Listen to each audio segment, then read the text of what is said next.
స్వల్ప వ్యవధి చర్చకు అవకాశం ఇచ్చినందుకు ముఖ్యంగా అధ్యక్ష, ఇది చాలా ఇంపార్టెంట్ ఇష్యూ అధ్యక్ష.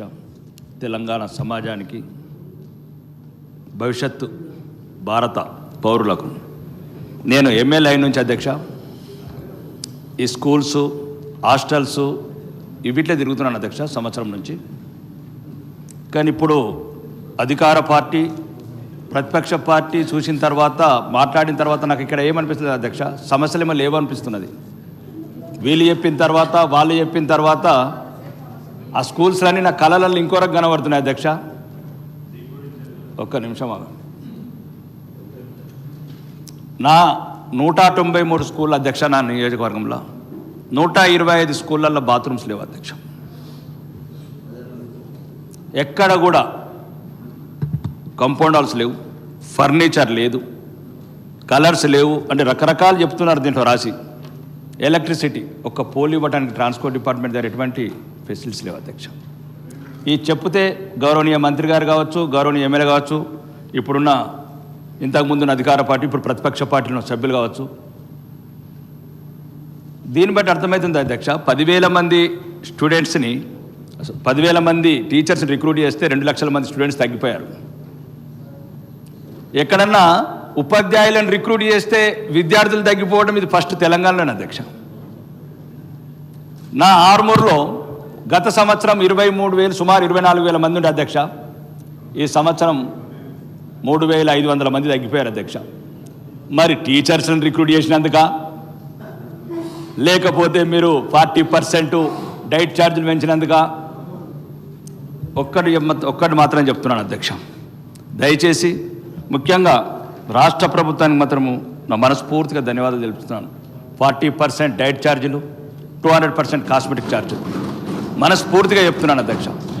నేను కూడా మొన్న అన్నం తిన్నాను పెరికిట్లో, చాలా బాగా అనిపించింది అధ్యక్ష.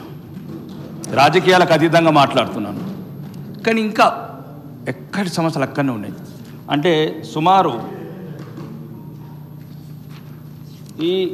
ఇప్పటి వరకు ఈ ప్రభుత్వాలు కావచ్చు, గత ప్రభుత్వాలు కావచ్చు, తెలుగుదేశం కావచ్చు, కాంగ్రెస్ కావచ్చు, 34.5% సొంత భవనాలు ఉన్నాయి అధ్యక్ష. వేలాది కోట్లు పెట్టి రాష్ట్ర ప్రభుత్వాన్ని అప్పుల పాలు చేసినాం. అందరు పరేషాని, లోపల అవసరం లేని అని వేలాది కోట్లు పెట్టి కట్టుకున్నాం. కానీ ఇంపార్టెన్స్ ఏమిస్తున్నారు అధ్యక్ష? ఇగో మీరు ఇచ్చిన లిస్టులోనే అనుబంధం 2లో ఇంకా అద్దె భవనాలలోనే 655, 65% అధ్యక్ష. అంటే ఏ రాష్ట్ర ప్రభుత్వం అన్న మీరు సమర్థించుకుంటున్నారు అధ్యక్ష. కానీ ముందు విద్యార్థులకు అధ్యక్ష ఎవరున్నారు అధ్యక్ష? ఇలా గిరిజన సంక్షేమ శాఖ, వెనుకబడిన తరగతులు, సాంఘిక సంక్షేమం, ఎస్సీలు, ఎస్టీలు, బీసీలు.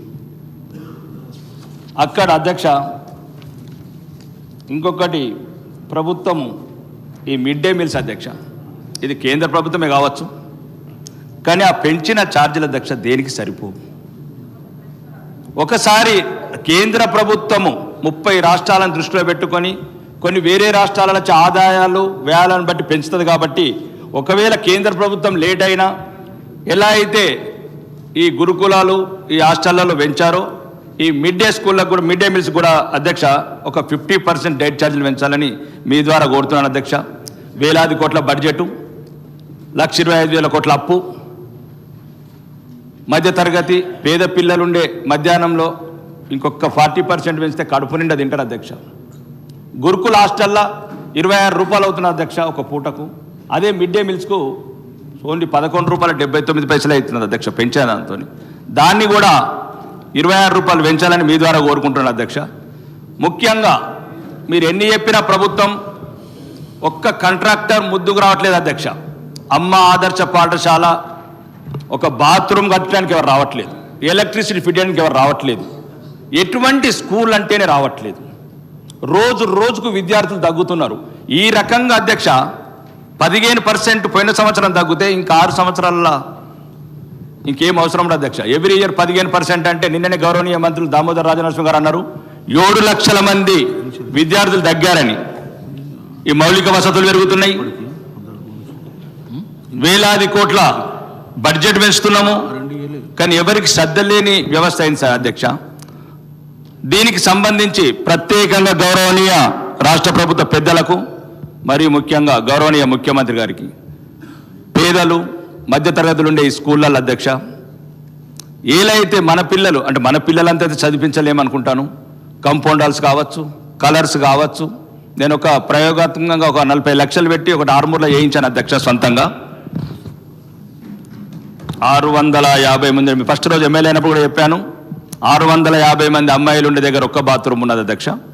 సింపుల్ అంటే ఎటువంటి 125 స్కూళ్ళ అధ్యక్ష అంటే తెలంగాణ వ్యాప్తంగా కూడా ఇంతే ఉంది. ఇక్కడ గొప్పలు చెప్పుకోవడానికి ఆ ప్రభుత్వము గత ప్రభుత్వం అధ్యక్ష. దీన్ని మీ ద్వారా చెప్తున్నాను అధ్యక్ష. మీకు ఇంతకుముందు 6 నెలల క్రితం అసెంబ్లీ సమావేశంలో చెప్పాను అధ్యక్ష. దళితులుండే హాస్టల్ ఐలాపురం ఉంది అధ్యక్ష. కూలిపోతున్న 6 నెలల నుంచి ఎటువంటి స్పందన లేదు అధ్యక్ష. దళితులు 55 మంది పిల్లలు ఎప్పుడు చచ్చిపోతారా ఎప్పుడు కూలిపోతారని భయం పడితే ఇప్పుడు అన్నారు కదా 47 మంది చనిపోయినరు, 57 మంది చనిపోయినరు. చనిపోయినాక పరిహారం ఎందుకు అధ్యక్ష?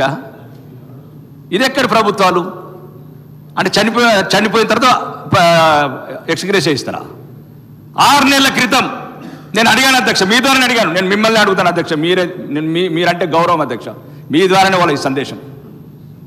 నా 4th సిటీ 5th సిటీ పొద్దుగాల పేపర్లో చూస్తే 330 బిడ్డ రోడ్డు, చదువు లేదు, విద్య లేదు, ఉపాధి లేదు. ఏం అధ్యక్ష?